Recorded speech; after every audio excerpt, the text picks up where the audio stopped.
नमस्कार, सात संदेश से मैं अनिल कौशिक। न्यूज़ बुलेटिन 7 बजे में आप सभी दोस्तों का स्वागत है। दोस्तों, कार्यक्रम की शुरुआत हमेशा की तरह मुख्य खबर से करते हैं।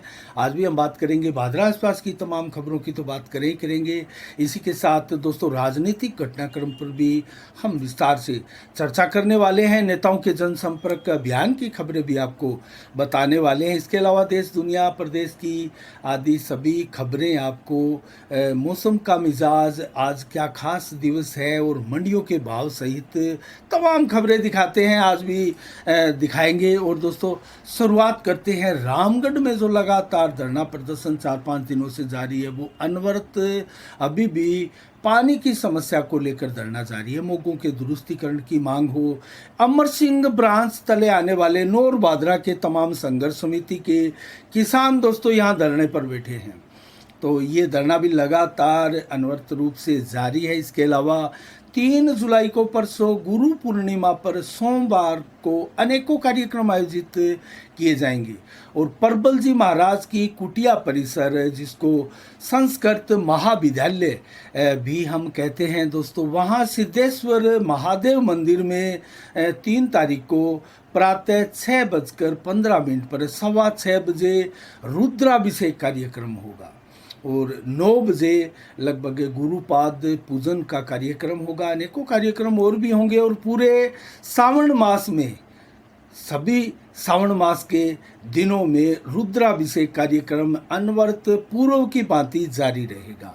तो ये कुटिया परिसर में होने वाले कार्यक्रम है। और दोस्तों इसके अलावा श्यामानंद जी महाराज के सानिध्य में कबीर सांप्रदायिक का सबसे बड़ा प्रमुख स्थल रामतलाई धाम में भी 3 जुलाई को गुरु पूर्णिमा के अवसर पर बहुत बड़ा एक प्रकार से मेला ही लगता है।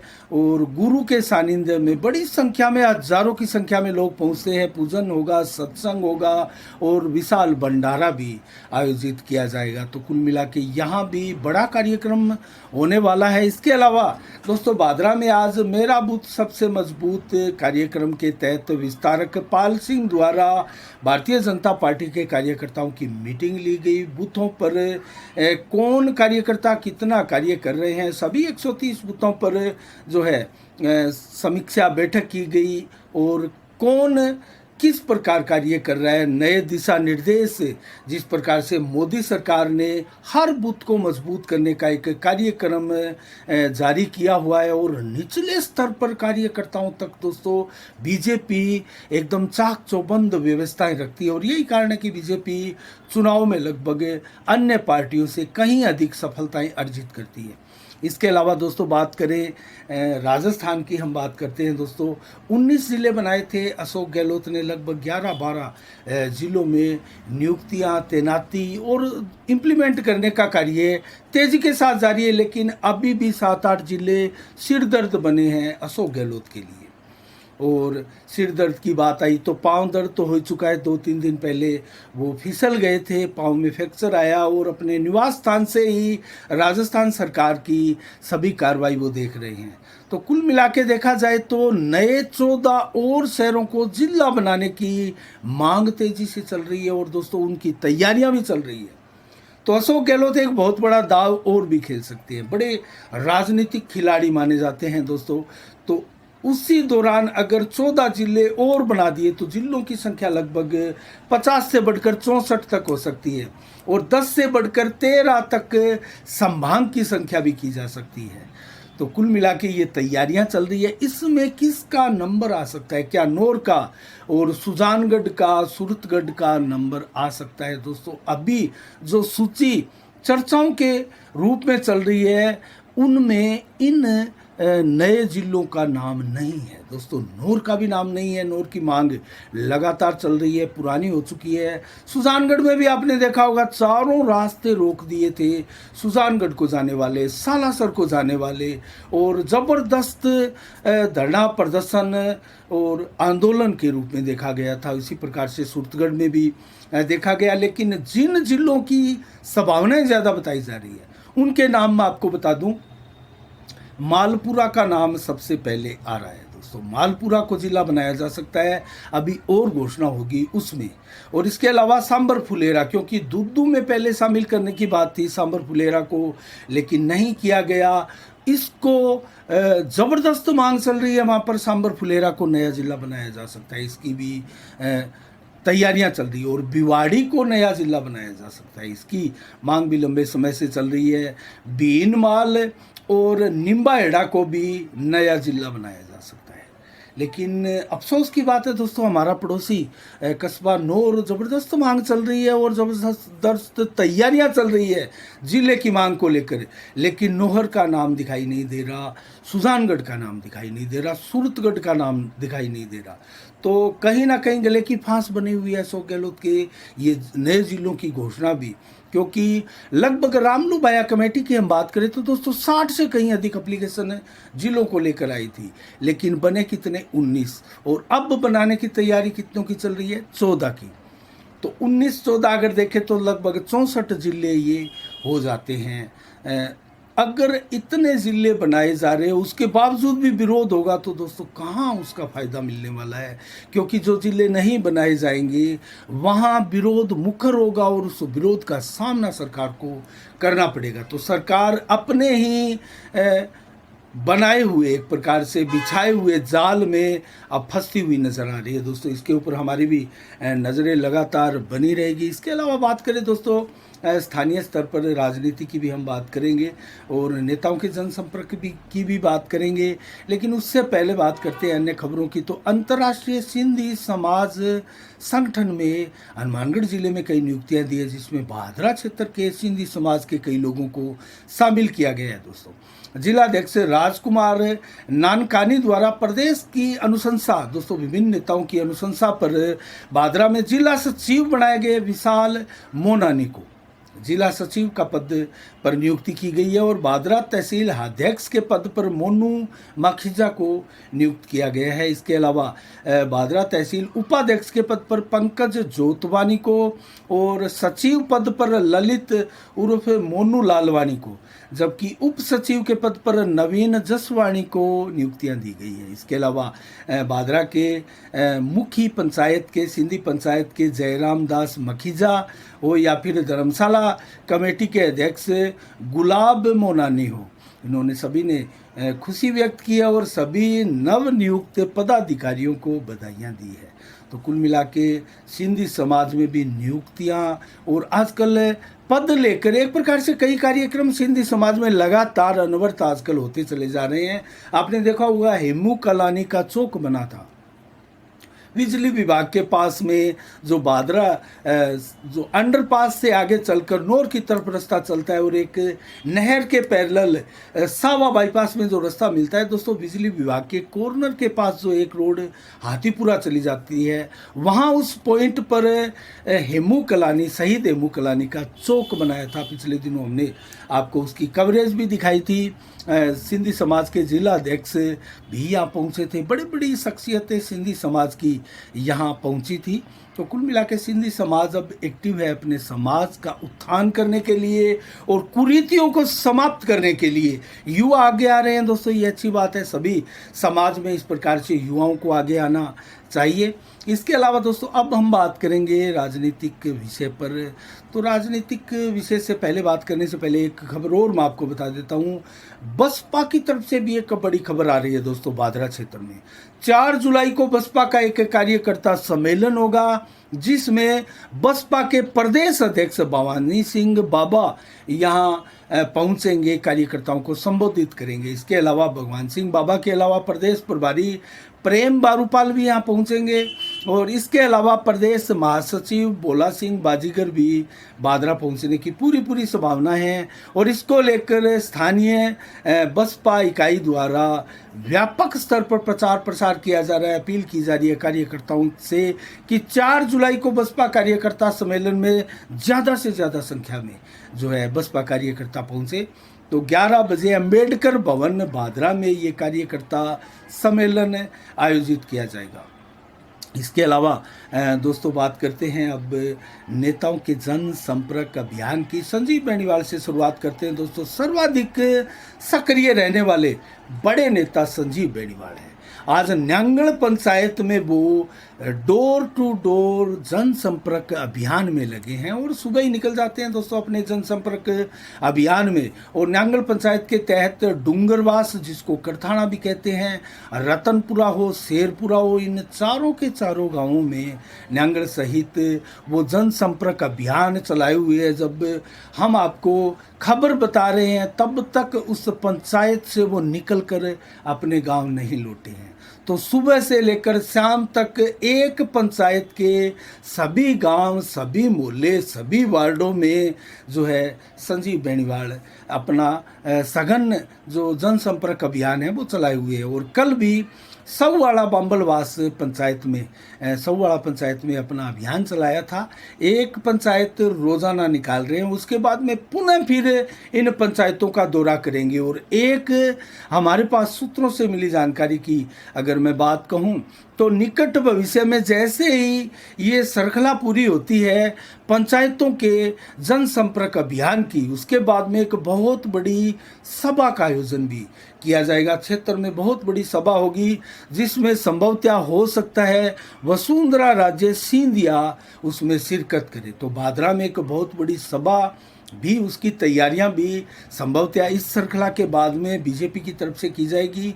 और संभवतः टिकट की दौड़ में संजीव बेनीवाल के अलावा कोई बड़ा नाम नहीं है दोस्तों। बेशक जयदीप डूडी का नाम बार बार लिया जा रहा है और एसपी सिंह तो अभी बीजेपी में शामिल भी नहीं हुए। एक बार फिर एसपी सिंह भी 8 या 9 जुलाई को बीजेपी में शामिल होने की चर्चाएं आ रही है दोस्तों। कई बार ऐसी चर्चाएं आई, लेकिन इन चर्चाओं पर से पर्दा नहीं उठाते हैं एसपी सिंह बढ़िया और अपने पत्ते नहीं खोलते हैं, और ये उनको कहीं ना कहीं खामियाजा भी भुगतना पड़ेगा दोस्तों। भादरा विधानसभा क्षेत्र की जो जनता है, जो जनता जनार्दन है, वो कम से कम ये चाहती है अपने नेता के लिए, अपने पसंदीदा नेता के लिए जो नया चेहरा होता है उसके लिए भी ये लागू है दोस्तों। एक फैक्टर के रूप में ये काम करता है।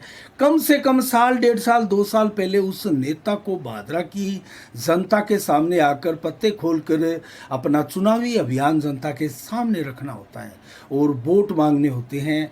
तो कम से कम ये पर्याप्त मैं समझता हूँ समय होता है, और इस पर्याप्त समय में जनता भी अपना मन मस्तिष्क बना लेती है तमाम नेताओं को देखते हुए किसी एक नेता पर।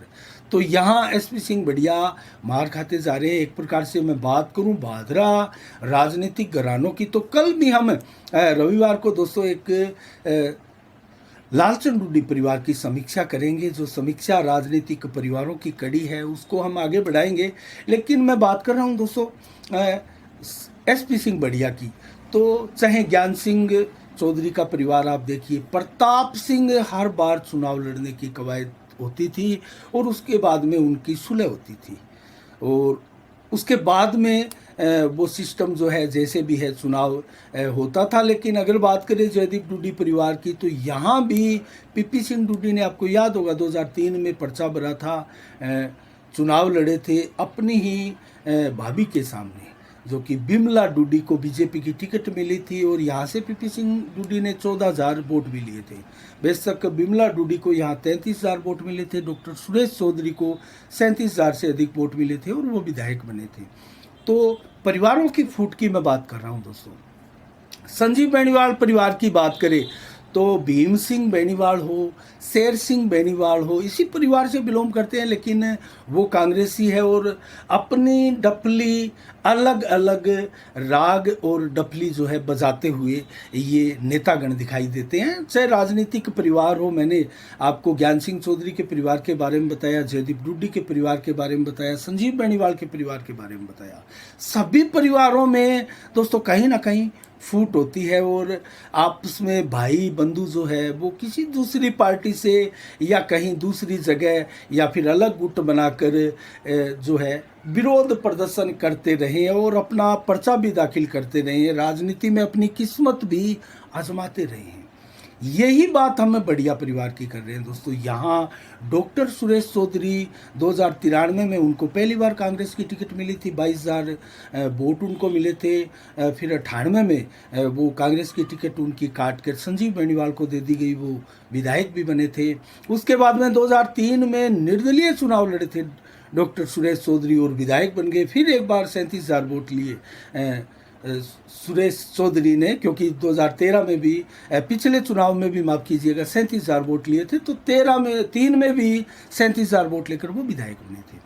इस परिवार में भी कांग्रेसी रहे हैं डॉक्टर सुरेश चौधरी। और यहाँ एसपी सिंह इस बार 2 साल पहले 1 जनवरी को अपने चुनावी अभियान की शुरुआत राजस्थान जनचेतना भवन से दोनों भाइयों ने मिलकर की थी। और डॉक्टर सुरेश चौधरी ने भी कहा था कि बढ़िया परिवार से एक नाम हम देंगे, वो चुनाव लड़ेंगे, हम दोनों चुनाव नहीं लड़ेंगे। तो अब उसके बाद में कवायद चली, एसपी सिंह बढ़िया का नाम आगे आया। और एसपी सिंह बढ़िया बताया जा रहा है कभी बीजेपी की लाइन में, कभी कांग्रेस की लाइन में। पत्ते नहीं खोल रहे, तो पत्ते नहीं खोलेंगे, चुनाव हो जाएगा उसके बाद में। दोस्तों, नेताओं का यहाँ क्या बंटना है। और यहाँ 2023 3 महीने मात्र रहे हैं इस शासनकाल की, जो कांग्रेस का शासनकाल चल रहा है अशोक गहलोत का। तो ऐसे में पत्ते खोलने ज़रूरी है, पत्ते नहीं खोल रहे हैं नेतागण। बादरा की राजनीति को या तो समझते नहीं है, या फिर राजनीति में वो चाहते हैं कि हमारे लिए एक अलग से यहाँ फैक्टर निर्धारित हो और उसका फ़ायदा हमें मिले, क्योंकि हम विशेष हैं, हम अलग हटकर हैं। दोस्तों, अगर बात करें पीपी सिंह डूडी की, लोकायुक्त सचिव थे, बड़ा नाम था, उनकी बड़ी चर्चा थी, लेकिन आए 14,000 वोट लिए, राजनीतिक कैरियर स्वाहा। उसके बाद में पीपी सिंह डूडी की हिम्मत नहीं हुई कि चुनाव ही लड़ ले। दोस्तों, ज़रूर राजनीति में अपनी भूमिकाओं का निर्वाह करते रहे हैं, लेकिन उसके बाद में चुनाव नहीं लड़ पाए। शोभा सिंह डूडी उसके बाद में जिला प्रमुख भी बनी थी, उनकी भी नाम की चर्चाएं हैं, वो कांग्रेस की नेत्री है, लेकिन हिम्मत नहीं हो पा रही है। तो ऐसी ही हम बात कर रहे हैं एसपी सिंह बढ़िया क्या करेंगे, लेकिन डॉक्टर सुरेश चौधरी की बात कर रहे हैं, उनका चुनावी अभियान का क्या होगा, उनकी राजनीतिक पारी का क्या होगा। क्या यही विराम लग जाएगा? क्या डॉक्टर सुरेश चौधरी भी अन्य राजनीतिक घरानों की तरह, जैसा मैंने अभी एग्जाम्पल दिया आपको, बेनीवाल परिवार हो, कसवा परिवार हो, डूडी परिवार हो, जिनके विरोध मुखर होकर सामने आए हैं, तो क्या बढ़िया परिवार से भी आने वाले समय में कोई विरोध मुखर होकर आ सकता है? क्योंकि बढ़िया परिवार का सर्वमान्य नेता आज भी डॉक्टर सुरेश चौधरी है, और डॉक्टर सुरेश चौधरी की एक फैन फॉलोइंग है, उनके समर्थक भी है बड़ी संख्या में। और दोस्तों, कहीं ना कहीं बढ़िया परिवार के लिए एक चर्चा यहाँ से जो निकल कर आती है कि वो अन्य परिवारों के लिए नहीं दोस्तों, क्योंकि इस परिवार में एसपी सिंह बढ़िया बहुत बड़ा नाम थे, पूर्व जिला कलेक्टर 12 से अपनी पूरी सेवाएं पूरी करके आए हैं। उनके लिए एक चर्चा ये थी कि चूरू लोकसभा से वो क्यों नहीं अपना दाव आजमाते, चाहे कांग्रेस से आजमाए चाहे बीजेपी से अपनाए, क्योंकि बादरा क्षेत्र से कोई सांसद के लिए भी नया नेता नहीं निकला। और दोस्तों, एसपी सिंह पहले कहीं ना कहीं पीपी सिंह की भी यही बातें हुआ करती थी जब पीपी सिंह राजनीति में आए थे, कि उनका कद बहुत बड़ा है, उनको लोकसभा का चुनाव लड़ना चाहिए। यही बात कमोबश एसपी सिंह बढ़िया के लिए की जाती है कि एसपी सिंह बढ़िया का बहुत बड़ा नाम है, उनको लोकसभा में अपनी किस्मत आजमानी चाहिए, लेकिन नहीं आजमा पा रहे हैं। यही चर्चा लगभग सुरेश चौधरी के लिए भी हुआ करती थी कुछ समय पहले। तो क्या करेगा बढ़िया परिवार, और अपने पत्ते नहीं खोलकर बढ़िया परिवार के राजनीतिक पर बहुत बड़ा सवालिया निशान लगाते जा रहे हैं एसपी सिंह बढ़िया। देखने वाली बात है दोस्तों, हमारी भी नज़रें बनी रहेगी। और हम बात करें अन्य नेताओं की, तो दोस्तों, बलवान पूनिया बोजला में 2 जुलाई को शाम 5 बजे बस स्टैंड पर गोगामेड़ी से ददरेवा सड़क मार्ग का शिलान्यास करने वाले हैं। तो लगातार बलवान पूनिया अपनी व्यस्तता और जनता के बीच में अपनी सक्रियता बनाए हुए हैं, और अभी तो प्रमुख 2 ही नेता बार बार दिखाई दे रहे हैं दोस्तों। तीसरा नेता अगर बड़े कद का दिखाई दे रहा है तो नए चेहरों में वो बजरंग सहारण का नाम है। और कांग्रेस की टिकट मिलेगी तो कांग्रेस के नेता भी बड़े बड़े नेता हैं, अच्छे नेता है, दमखम पूरा रख सकते हैं, ऐसे नेता है पूरा दमखम दिखा सकते हैं। दयानंद बेरवाल उनमें सबसे प्रमुख नाम है।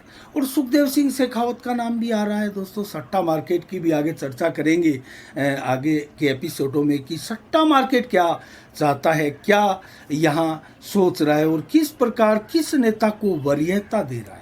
इसकी भी आगे हम इसी बुलेटिन में बातें करते रहेंगे दोस्तों। राजनीतिक क्षेत्र से विस्तार से हम बात करेंगे, लेकिन हम बात कर रहे हैं बलवान पूनिया के कार्यों की। तो ये शिलान्यास कार्यक्रम है 2 जुलाई को शाम 5 बजे बोजला बस स्टैंड पर गोगामेड़ी से ददरेवा का।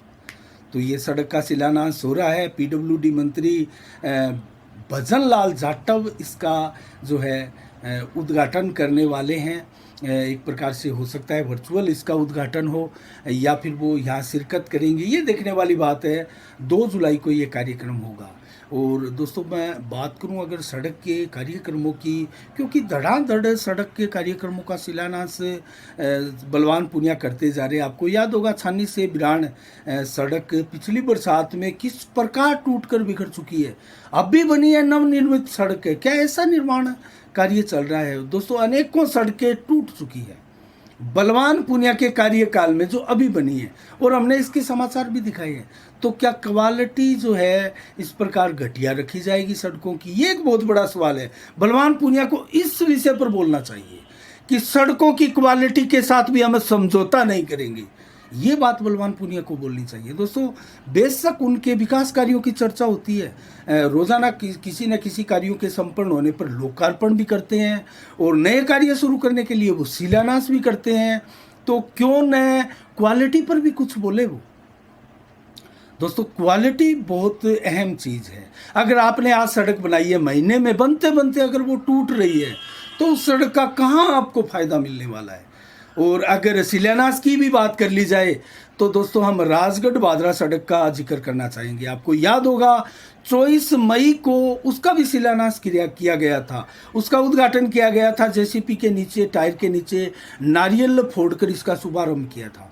कहाँ है वो कार्य? 1 महीने से ऊपर हो गया। एक कर्मचारी वहाँ कोई दिखाई नहीं दे रहा है सड़क बनाने के लिए दोस्तों, बनाई से जो शुरुआत की थी। तो क्या फ़ायदा इससे शिलान्यास से? क्या खाली शिलान्यास करने के लिए आप जो है निर्धारित किए हुए हैं, या ताबड़तोड़ शिलान्यास करने के लिए आपने अपने दिमाग के ऊपर प्रेशर बना लिया है कि मैं कहीं पिछड़ ना जाऊं, सारे काम मेरे दिमाग में थे। आपकी मनसा अच्छी है, ये मान सकते हैं, लेकिन आपकी मनसा बढ़िया भी तो हो, अच्छे काम भी तो आप करें। एक एक आप काम करें और आप दूसरी योजना मांगिए।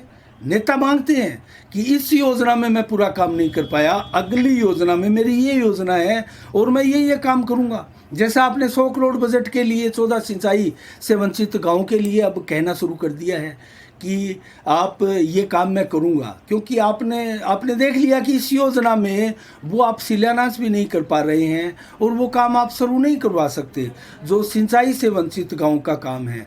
तो राजगढ़ बादरा सड़क के लिए कम से कम ऐसा ही कह दीजिए। महीने से ज़्यादा हो गया आपको शिलान्यास किए हुए। और डिटेल में मैं आपको बताऊं तो 24 मई को आपने बनाई गांव में बस स्टैंड पर नारियल फोड़कर इसकी शुरुआत की थी। उसके बाद में 1 जून को बादरा राजगढ़ सड़क का शिलान्यास आपने वर्चुअल रूप से मुख्यमंत्री सीएम अशोक गहलोत के हाथों करवाया था। पीडब्ल्यूडी मंत्री इसमें भजन लाल जाटव भी शामिल थे और फेसबुक पर इसकी पोस्ट भी आपने लगाई थी। विधायक मुद्दे से मेरा निवेदन है, आप शिलान्यास करें, लेकिन तत्परता से। शिलान्यास का मतलब क्या होता है? उस कार्य का आज से निर्माण कार्य प्रारंभ होना। लेकिन वो कहाँ है? महीना बीत गया, 3 महीने आपके बच्चे हैं, आप कब उनका शिलान्यास करके कार्य प्रारंभ करेंगे? और 6-7 महीने, 8 महीने, 10 महीने, करीब 1 साल ऐसी सड़कों को बनते हुए लग जाएंगे। बादरा राजगढ़ सड़क की बात करें तो 60 किलोमीटर का ये पूरा का पूरा मार्ग है। तो क्या महीने 2 महीने में आप बना देंगे? ऐसा संभव है क्या आपको लगता है?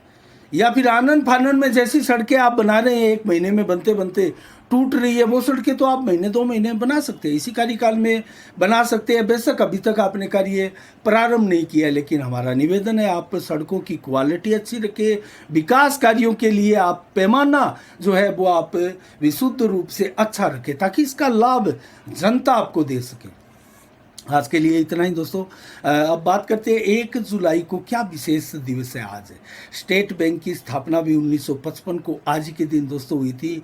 तो स्टेट बैंक स्थापना दिवस के रूप में भी आज मनाया जाता है और आज डॉक्टर्स डे के रूप में भी मनाया जा सकता है। विश्व राष्ट्रीय चिकित्सक दिवस के रूप में आज धूमधाम से पूरे विश्व में मनाया जा रहा है। और भारत में डॉक्टर्स डे की शुरुआत दोस्तों 1991 में आज ही के दिन हुई थी और ये प्रसिद्ध चिकित्सक शिक्षाविद बंगाल के दूसरे सीएम रहे विधान चंद्र राय के सम्मान में आयोजित किया जाता है। और ये दिवस जो मनाया जाता है वो उनके सम्मान में मनाया जाता है और उनका इत्तेफाक से जन्म दिवस भी आज ही के दिन 1882 में हुआ था।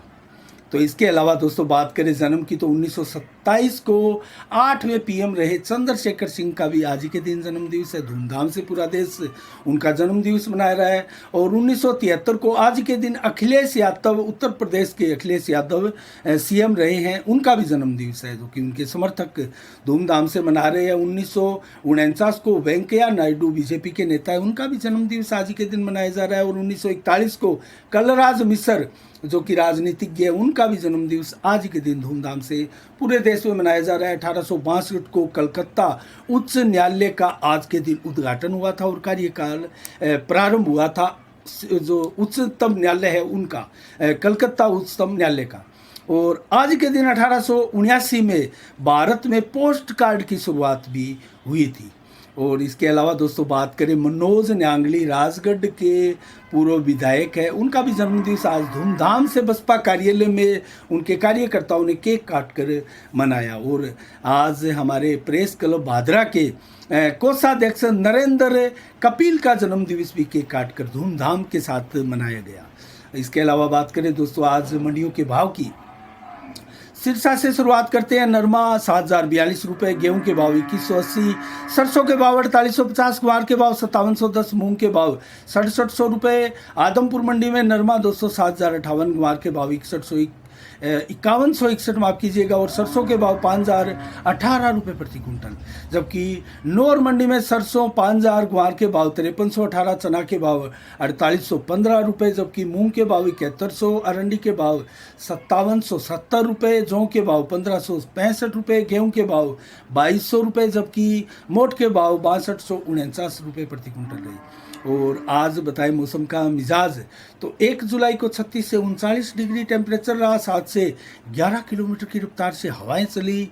लगभग 70 से 80% बादल छाए रहे। रात्रि को 100% वो बादल छाए रहेंगे। 35 से 37 डिग्री टेम्परेचर भी रहेगा। देर रात्रि 12 बजे तक 11 से 22 किलोमीटर की रफ्तार से हवा चलेगी। 1.1 mm बरसात की भी चेतावनी है।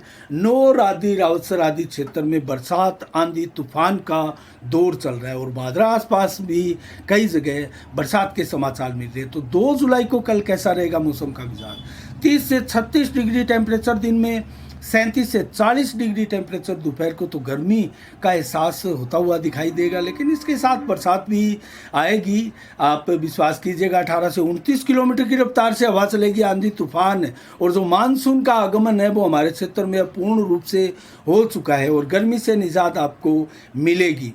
और लगभग 100% बादल 60-70 से दिन भर कल छाए रहेंगे। रात्रि को भी छाए रहेंगे और रात्रि को 1.2 mm बरसात की चेतावनी भी मौसम विभाग द्वारा दी गई है। और 31 से 33 डिग्री टेम्परेचर देर रात्रि तक रहेगा। आज के लिए इतना ही। कल ठीक शाम 7 बजे फिर आपसे रूबरू होंगे और राजनीतिक समीक्षा में परिवारों के जो आपको परिचय करवाते हैं उसमें लालचंद डूडी परिवार का परिचय संभवतः कल हम आपको करवाएंगे।